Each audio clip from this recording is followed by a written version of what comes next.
chapel, covered with a great pall of red velvet, so that no economical tourist should see it through the bars of the gate, and thus save his peseta.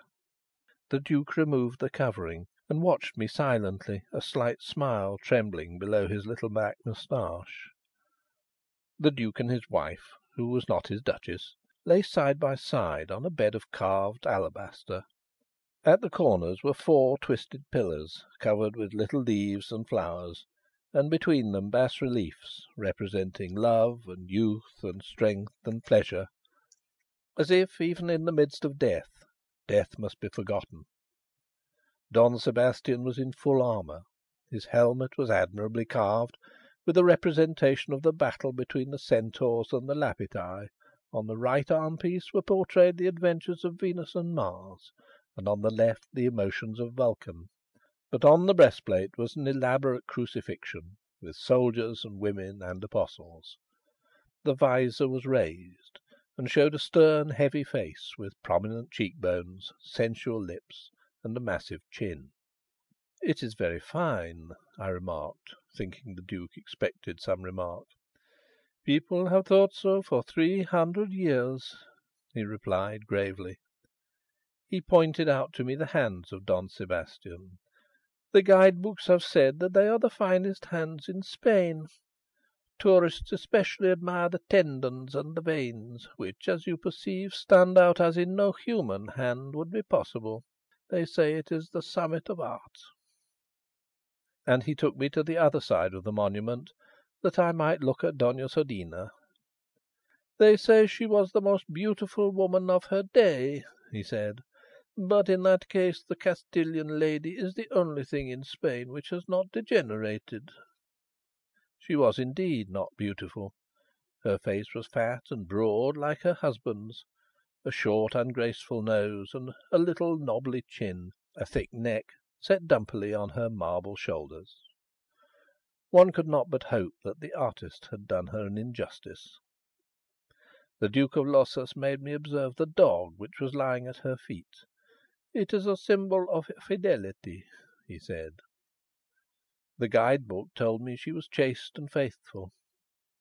"If she had been," he replied, smiling, "Don Sebastian would perhaps never have become Duke de Losas."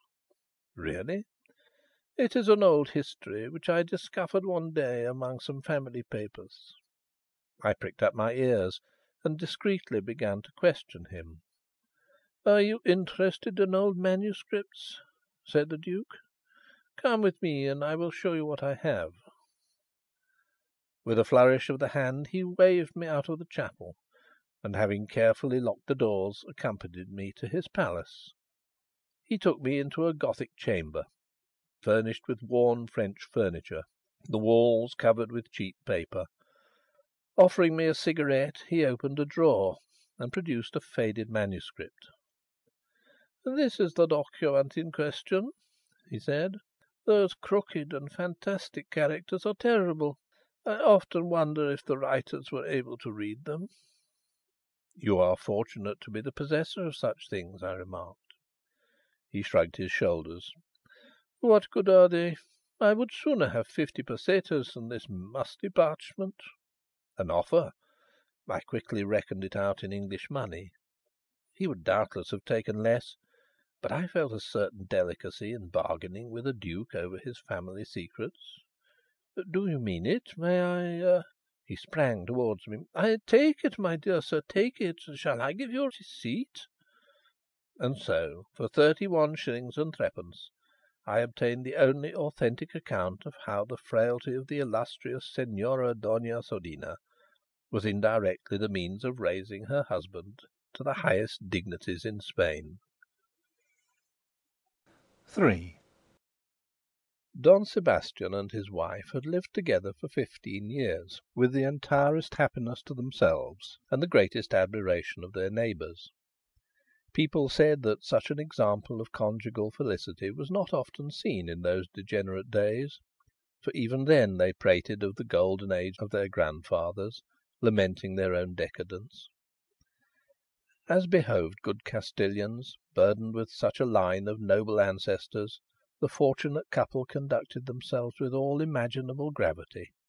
No strange eye was permitted to witness a caress between the lord and his lady, or to hear an expression of endearment. But every one could see the devotion of Don Sebastian, the look of adoration which filled his eyes when he gazed upon his wife. And people said that Doña Sodina was worthy of all his affection.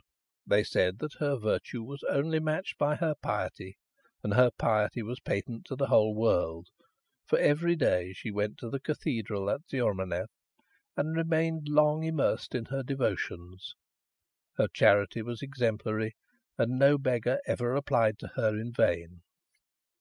But even if Don Sebastian and his wife had not possessed these conjugal virtues, they would have been in Ziormaneth persons of note, since not only did they belong to an old and respected family, which was rich as well, but the gentleman's brother was Archbishop of the See, who, when he graced the cathedral city with his presence, paid the greatest attention to Don Sebastian and Doña Sodina. Every one said that the Archbishop Pablo would shortly become a cardinal, for he was a great favourite with the king, and with the latter His Holiness the Pope was then on terms of quite unusual friendship.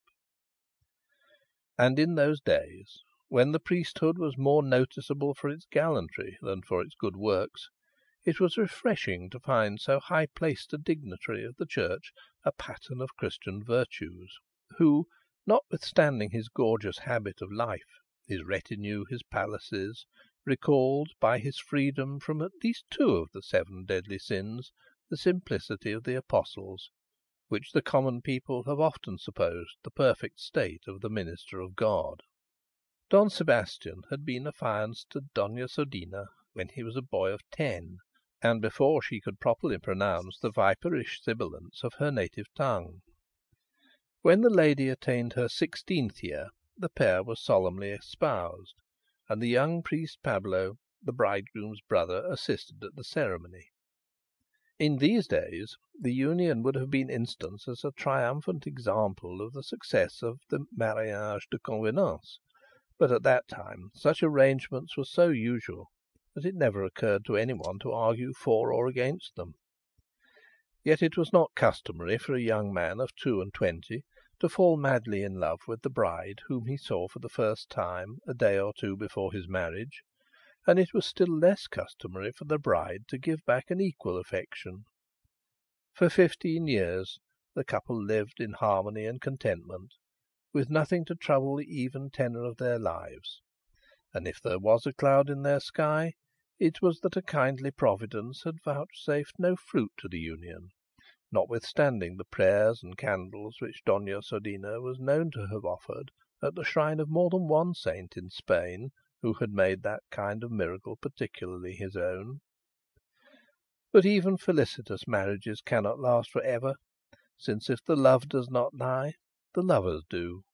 And so it came to pass that Doña Sodina, having eaten excessively of pickled shrimps, which the abbess of a highly respected convent had assured her were of great efficacy in the begetting of children, took a fever of the stomach, as the chronicle inelegantly puts it, and after a week of suffering was called to the other world, from which, as from the pickled shrimps, she had always expected much. There let us hope her virtues have been rewarded, and she rests in peace and happiness. 4. When Don Sebastian walked from the cathedral to his house, after the burial of his wife, no one saw a trace of emotion on his face, and it was with his wonted grave courtesy that he bowed to a friend as he passed him. Sternly and briefly as usual, he gave orders that no one should disturb him, and went to the room of Doña Sodina. He knelt on the praying stool which Doña Sodina had daily used for so many years, and he fixed his eyes on the crucifix hanging on the wall above it. The day passed, and the night passed, and Don Sebastian never moved. No thought or emotion entered him. Being alive, he was like the dead. He was like the dead that linger on the outer limits of hell, with never a hope for the future, dull with the despair that shall last for ever and ever and ever. But when the woman who had nursed him in his childhood, lovingly disobeyed his order, and entered to give him food. She saw no